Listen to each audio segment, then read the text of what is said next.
Back here, 615 Sessions podcast from the DraftKings Sportsbook studio. The man shaking his head, unkempt head, we should say, is Adam Vingan of The Athletic. At Adam Vingan is where you can follow him. Robby Stanley of NHL.com and 1025 The Game. Robby and Rexroad from 6 to 10 a.m.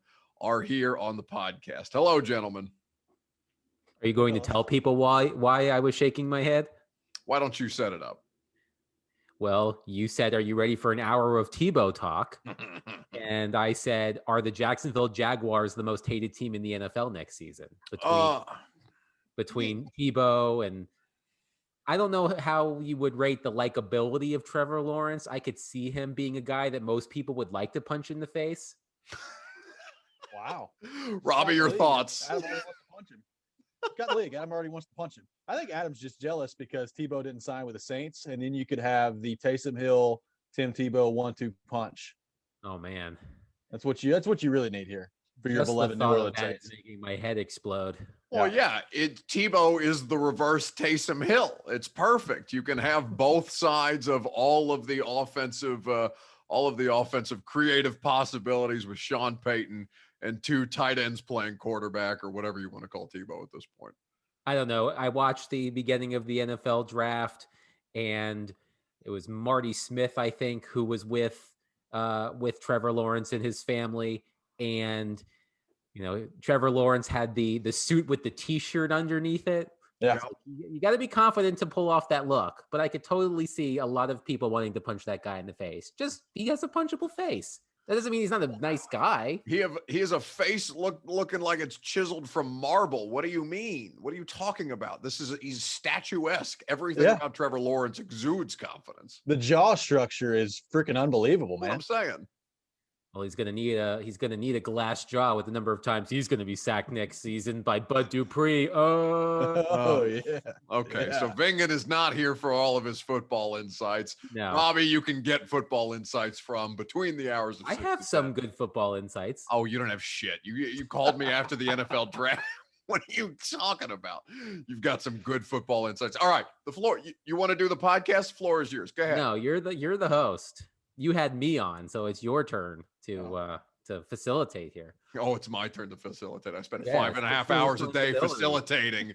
Vingan, I can just shut the hell up. Vingan and Robby are here to talk about the Nashville Predators because they've stumbled their way into the playoffs. Actually, that's not a fair characterization at all. They've really kicked ass over the last 2 months in a way that's clear and obvious to everybody. And they have one more game to play at the time of this taping against the Carolina Hurricanes in Bridgestone Arena, but their playoff series against Carolina is already locked up. So we're going to spend some time on that this afternoon. But we'll first start with Robby. Should today officially be Pekka Rinne Day? I think so. I think this is a national holiday. At least here in Nashville, it's a local holiday, I should say. Pekka Rinne Day. It's going to be interesting. He's going to play against Carolina, and we'll see what the future holds for Pekka Rinne and whether or not he's going to be back in Nashville next year, if he's going to keep playing, if he goes and plays maybe somewhere else in Finland. It's going to be interesting to see what he does on that front. But I think certainly the atmosphere at Bridgestone Arena is going to be awesome. And everybody knows, if you paid attention to the Predators long enough, I mean, the guy has been the Nashville Predators. I mean, that's what he is. He's been the Nashville Predators. He's far and away the most popular guy they've ever had. He's the most beloved player they ever had, and he will be the first player to have his number retired at Bridgestone Arena. So all intents and purposes, Buck, today is Pekka Rinne Day. Vingan, your thoughts? Has it been formally declared by John Cooper that today is Pekka Rinne Day?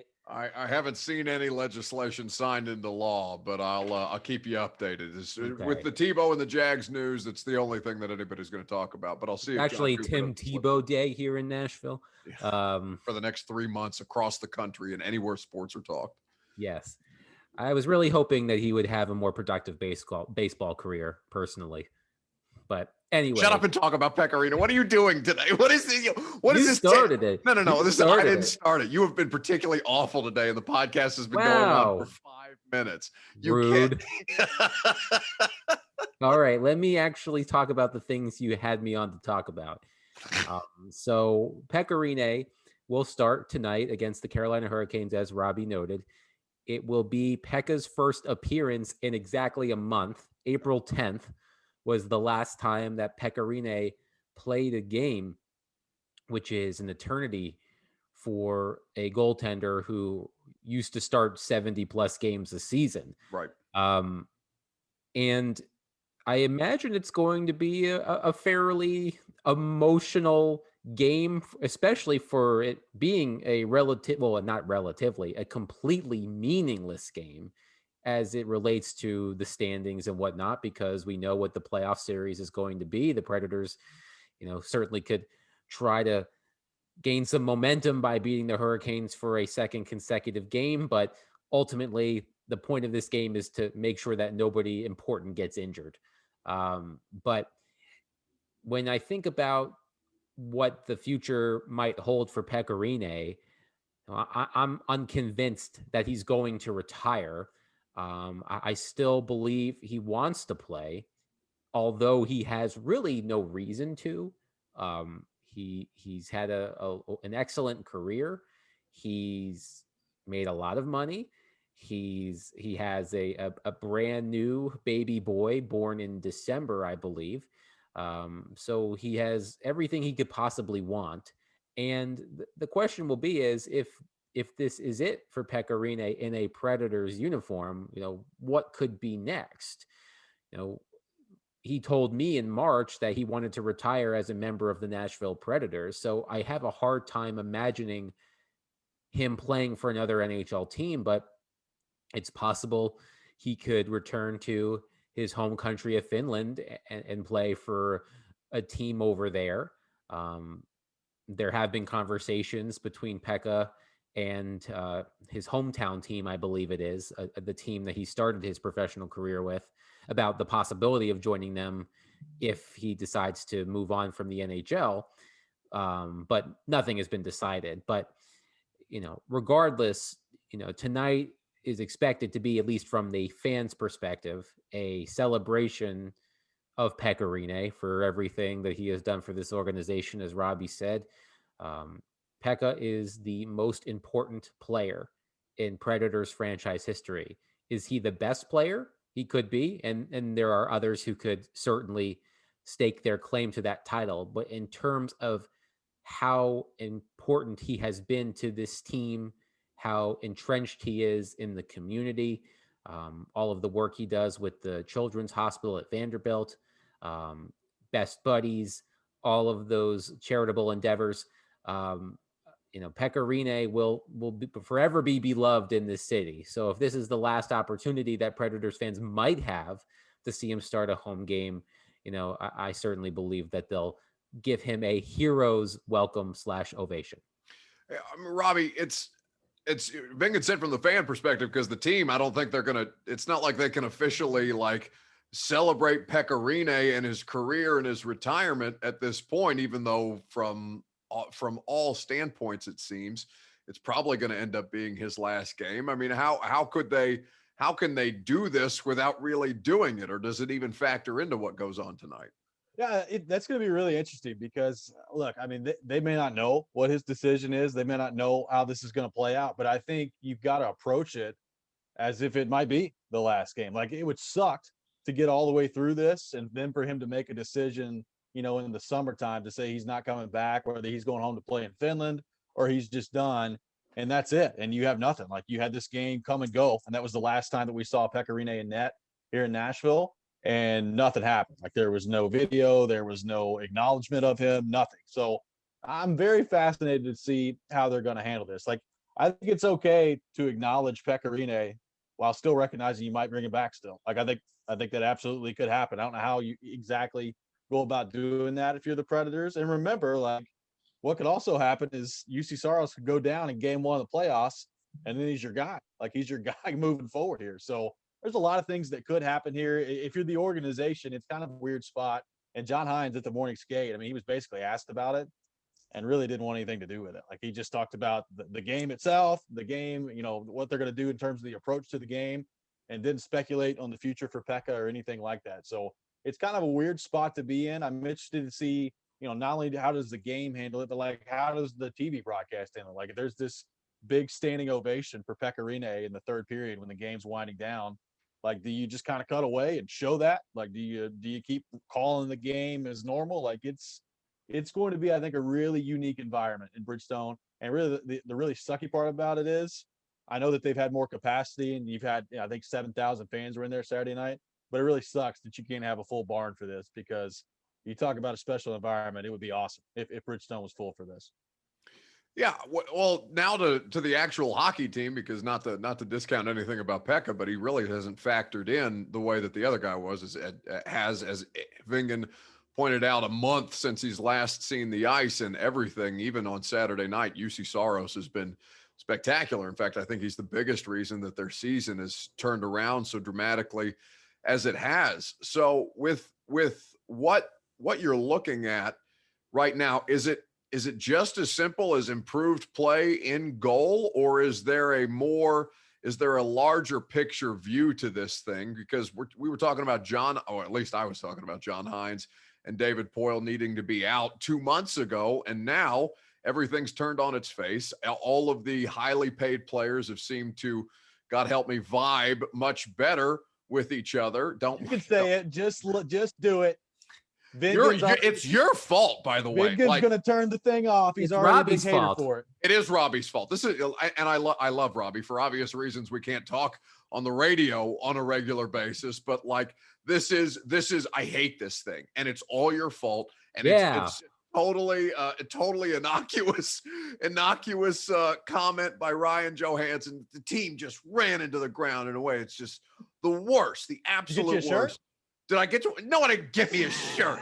I get a shirt with his face on it, not just a shirt with Robbie's face. Okay, with Robbie's face on it, I would consider it, because Robby is one of my dear friends and I love him very much. But also, you and this vibe thing can go straight into the sun, because it's one of the most annoying, irritating things, especially that EDM mix that they put out. It just made me want to ram my head into the wall. Make it stop. Do I get a Stanley Cup ring if they win this thing? Like, is that part of what we negotiate in this thing? You tell me. You're the one whose face is on the T-shirt. Well, we'll have to find out. Let's find out what goes on there. But Buck, to your point, I mean, it's been incredible to see this turnaround. You mentioned UC Saros. I mean, he's been awesome. I mean, he's got like a .941 save percentage in his last 26 games. I mean, he's been absolutely unreal. So when you talk about the turnaround for this group, to me, that's where it starts. Like, UC Saros has been awesome. And when you get goaltending that's been that good, you're going to give yourself a chance to win every single night. But I think there is this view out there that I don't subscribe to, and that it's just the goaltender. Like, that's all that's changed for this team. It's just the goalie, and that's it. And I think that's crap. Like, I think if you watch this team play, they are noticeably different from where they were to begin this season. And I think part of that is the buy-in, and I think the young players have a lot to do with that. They come in, and they actually look like they give a crap about playing hockey, and there's a desperation level to them as well, which I think, quite honestly, is sort of an indictment on some of these veteran players, that it took the young guys coming in to kick them in the butt like this, and for them to get to this point where they've bought in. They see that what John Hines has been preaching the whole time works.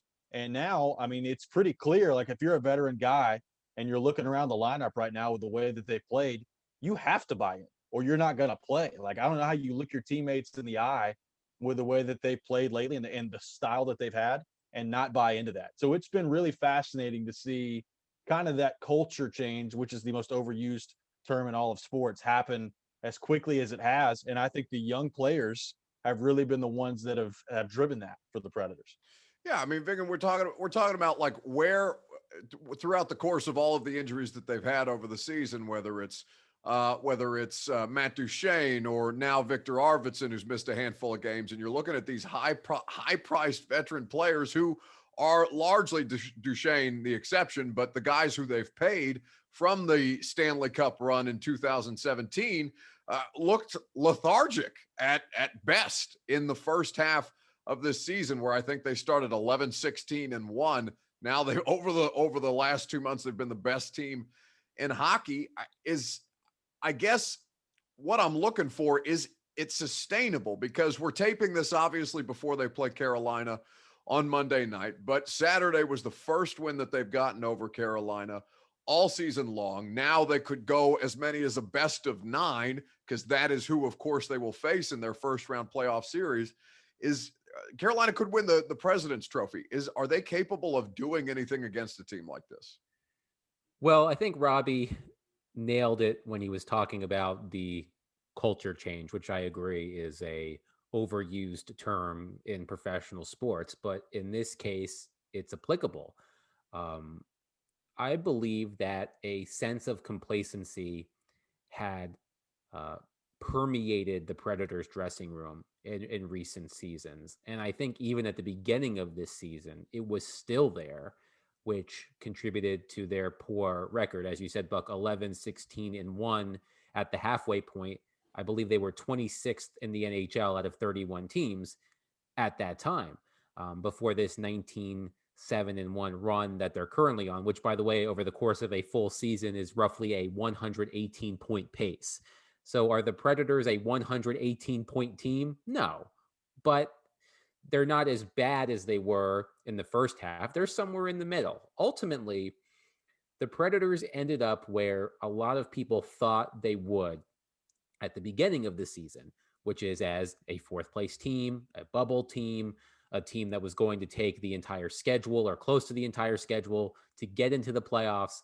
I don't think anybody expected them to hit rock bottom as they did in the first half of the season, but ultimately it worked out that way. So do I think they stand a legitimate chance in a first round series against the Hurricanes? No, I still believe the Predators will lose that series. Then again, I've been terrible at making predictions. I predicted on The Athletic less than a month ago that the Stars were going to get the fourth spot in the Central Division. I think I picked against the Predators in the first two rounds of the 2017 playoffs, and they ultimately won both of those series. So usually whatever I say, the opposite happens. But what I saw from them on Saturday is it doesn't appear that the Predators will be steamrolled by the Hurricanes as I expected them to. If you watch those first 6 games of the season, the Predators lost all 6 of those games against the Hurricanes. They weren't particularly close, even if the score was. I think back to the game in mid-April. I think it was April 17th. They allowed 48 shots on goal in that game, and I think 24 of them were in the first period. Yeah, they got peppered. Yeah, so things look better. I still think the Predators can be competitive in a first round series against the Hurricanes. But to your point, Buck, we've talked about the young players who have emerged over the past number of months. We think of the likes of Yakov Trenin, Tanner Jeannot, Matthew Olivier, Alexander Carrier, Eli Tolvanen, among others. But who are we not talking about? We're not talking about Philip Forsberg, who, granted, was out for a month. We're not talking about Ryan Johansson. We're not talking. Well, we weren't talking about Matt Duchene because he was also injured for 6 weeks. But then when he came back, there was a lot of talk about, well, should he even get back into the lineup because the team is doing so well without him? And Victor Arvidsson, who seemed to find a groove before he was injured. But we're not mentioning any of those players. Right. If you look at the other side, if you look at Carolina, they have Sebastian Aho, they have Andrei Svechnikov, they have Vincent Trocheck, they have Jordan Stahl, they have big forwards, big skilled forwards who have produced when called upon. The same can't be said about their counterparts on the Predators. So despite everything that's gone well this season, or at least well during the second half of the season, there is still that question about whether the highest paid forwards on this team are the type of players who can lead a team to a championship. And I think fans have every right to continue to be skeptical about that. Your Aho joke on Twitter on Saturday night was such a cheap way to get likes. Like, shame on you, really. But Isn't that your whole Twitter persona, a cheap way to get likes? No, he's not Robby. I've made an entire career out of a very successful career out of it. So hell yeah. 1000%. That's the only reason that I sit in front of. I would also like to note, just to keep the continuity of the podcast going, that the number one song in America, the last time Tim Tebow started an NFL game, was "Locked Out of Heaven" by Bruno What are you talking about? I just saw it on Twitter, so I just wanted to pass that along. Thank you for thank you for being president in the middle of the podcast. Apparently, Tinder also did not exist, so for all of y'all that have hooked up between now and then. No, Tinder didn't. Tinder wasn't a thing until my freshman year of college. No, sophomore year of college, because I remember downloading it in the class for like 30 minutes and then realizing paying attention, downloading Tinder during a class. You know, I went to school for sports broadcasting. All I have to do is read a teleprompter well and not trip all over myself. And you could still get a job even if you do that in sports broadcasting, turns out. Okay. Anyway, it was all hairdressers, and not that there's anything wrong with the hairdressing profession, but hairdressers and underage children. And I felt like I was going to be doing something illegal on there. So I very quickly offloaded the download of Tinder on my phone. Good call. Well done. Yeah, head on a swivel.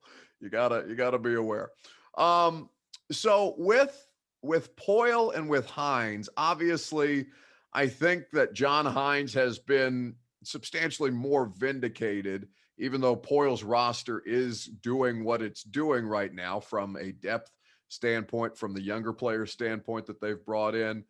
Obviously, this is the team that David Poile built, and it's Hines' responsibility to basically get them to function at a higher level than they were when they relieved Peter Laviolette of his duties. But does it change? Does the events of the last 2 months, I don't know how it couldn't change your opinions. And I don't know how the two of you really felt about Hines and Hines and Poile prior to everything going in the dumpster. I don't think we've talked about this collectively since probably before the trade deadline. But does it affect your opinions of either of them and their performance, understanding what Vingan said about this being kind of where they were supposed to end up, even if it didn't look so lopsided from one half of the season to the next? Well, I think it certainly it validates John Hines, I think, like you said, because the noise on him was loud. Yeah. Quite honestly, like I didn't understand that. You just moved on from a coach. To me, the next logical step is going to be the general manager. It's not going to be the coach that you just brought in. And I get it. John Hines, when he got hired by the Predators, it was not a very popular hire with Predators fans. He just got fired with New Jersey. There's no track record in the NHL that suggests that he was going to be, a Stanley Cup winning head coach. But I think he has done a heck of a job. Like I think he has been awesome. And he's not going to win Coach of the Year. And I'm not even saying he should be nominated for Coach of the Year. But this last couple of months stretch, he's done that good of a job where if he got a couple of votes for it, I wouldn't be surprised. He's been that good. The David Poile thing is interesting to me because I think you've got to keep in mind a couple of things. Yes, this turnaround has been great, and I think you feel a lot better about the direction this team is heading than you did this time a couple months ago. But you also have to keep in mind that with the contracts that David Poile has signed, this team is still supposed to be in a window where they're competing for a Stanley Cup championship. Yeah. And they're not. Like, maybe they go on some run here in the playoffs like they did in 2017, and they surprise everybody, and they're right back on the doorstep of competing.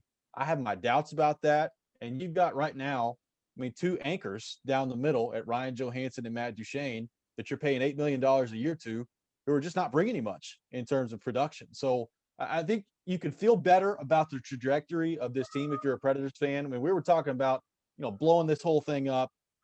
David Poile may be fired. John Hines might be fired. Like all these conversations were on the table a couple of months ago. So you certainly feel better about that. I don't think that a total teardown is necessary anymore. But I think you also have to keep in mind that Ryan Ellis is like 30 years old. Roman Yoshi's 30. Ryan Johansson's 28. Matt Duchene's 30. This team still should be in a window where they're competing for a Stanley Cup championship. And with some of the deals that have been made, some of the contracts that have been signed, they're not. I don't know how that can't be on David Poile either. So I don't think he's going to get fired. I don't think anything's going to happen this offseason. He'll still be the general manager next season. But I don't think this last 2-month stretch just absolves everything and you move forward from here. Vingan, you want to bring your dog in the room?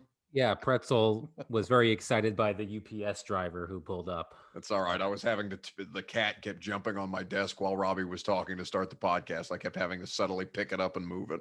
I thought Pretzel's languishing. He found out at the vet last week that he's a couple pounds overweight, so he's acting out. Well, the pandemic hit all of us. Yeah, he's put on some most of the same spots. So I mean, it's my fault. I was giving him ribs last week. That'll do it. You feed your dog ribs? Well, I eat the ribs and then I pick a couple pieces off and give it to him. I wasn't giving him like a full rack, but I don't know, Vingan. I mean, I'm preparing for fatherhood here. I know that I have to be careful with my babies, my fur babies, and my soon-to-be actual baby. Oh, Jesus Christ! And anyway, both of you will figure that out one day. To answer the question, and I don't have any more Tim Tebow fun facts, but to answer the question, I believe John Hines should be seriously considered for the Jack Adams Award. I don't believe he will, mostly because the team started off so poorly. There are other coaches who have done a really great job from start to finish in terms of the team's record. I think over at The Athletic today, our insider Pierre LeBrun polled NHL GMs, who, by the way, don't vote on the award. The NHL Broadcasters Association votes on the award, but I think Rod Brindamore, the Hurricanes head coach, was the favorite in the informal poll. But to echo Robbie's comments, the Predators don't do what they did without John Hines. And when John got here, and as Robbie said, it was definitely not a popular hire. Mostly because it happened the following day after Peter Laviolette was fired. It would be one thing if they had an interim coach and took the rest of the season under said interim coach and then did a coaching search in the offseason and decided on John. Not sure how much more popular the pick would have been then, but I think what always has stuck in the craw of Predators fans who were against the hire was that it happened the next day.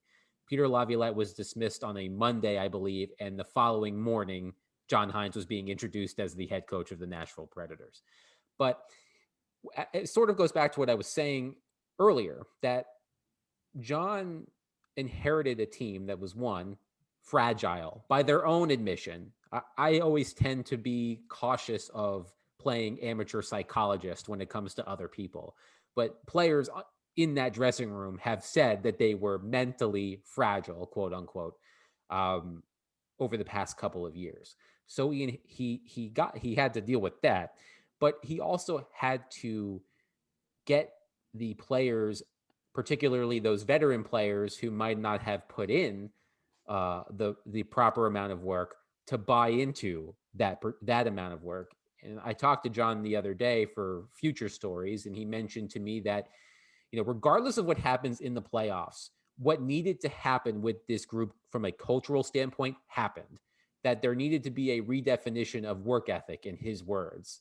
And I think you're seeing that from a lot of the older players. It's not perfect, but I think for the first time in years, the players that constitute the core of this team, are playing like they were when they weren't making huge money and they were still trying to prove themselves in the NHL.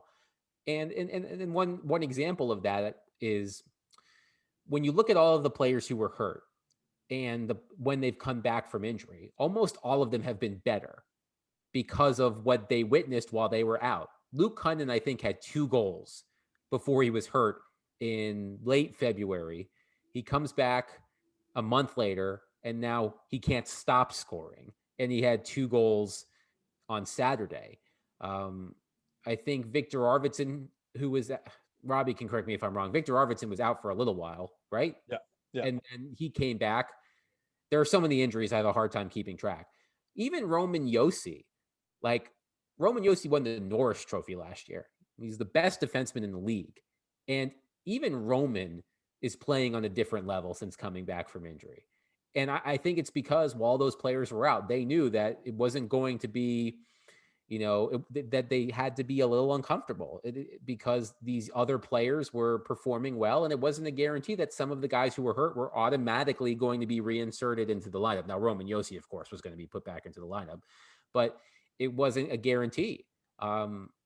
Think of someone like Matthew Olivier, not a star, but a player who carved out a role, and he's been hurt. Tanner Jeannot comes in. Matthew Olivier is not a guaranteed to get back in the lineup. Tanner Jeannot has been great, since being in the lineup. So, that's my long-winded way of saying that John Hines deserves a ton of credit. I agree that, UC Saros has played a huge role in this, but I think John Hines might be second for getting this team to change its mindset. As for David Poile, it's hard because, last time I talked to you, Buck, we were on with Alex Doherty, and I think both of us believe that the best thing for the organization would be to move on from David Poile. And I agree with Robby that it's unlikely to happen. But one thing that fans point to is, well, the younger players are a large reason why this team has been playing better. Why weren't they in the lineup from the get-go? Why did Ellie Tolvanen start the season on the taxi squad? Why did Alex Carrier start the season in the AHL? Why did Yakov Trenin start the season as a healthy scratch? If these younger players were in the lineup from the beginning, perhaps this season would not have gone off the rails in the first half. So while perhaps the heat has died down on David, I still believe that he's in the crosshairs of a lot of fans. And I'm not sure exactly what it's going to take for him to get out of there. It might be finding a way to offload one of those high-paid forwards in the offseason, which will be very difficult to do. Vingan, I don't know if you're capable of answering a question in 5 seconds, but how many touchdowns does Tim Tebow catch for the Jags against the Titans this year? One. One? 1 in 2 games. Robby? 1 jump pass. No receiving touchdowns, a jump pass touchdown on the line. Yeah, God, help me. Give me 3 touchdowns in week 18 against the Tennessee Titans to keep them out of the playoffs, because that's exactly how this thing is. How will the 3 touchdowns be scored? That's what you deserve. I don't know, but I'm sure it'll be creative. And 1 rushing, 1 receiving, 1 passing. It's only right. This is what we're all destined to for the next 3 months, or at least until he gets cut in training camp. Adam Vingan, you can read him at The Athletic. Well worth your subscription, especially now that the postseason is officially here. What's the name of the podcast that you do for 440 Vingan? The Gold Standard. Well, that's our friend Braden Gall on 440 Sports. Subscribe, rate, and review wherever it is that you get your podcast. Robby Stanley of Robby and Rex Road, 6 to 10 a.m. on 102.5 The Game, and of course on NHL.com. Thank you, boys. It was fun. Thanks, fellas. Thanks, Buck.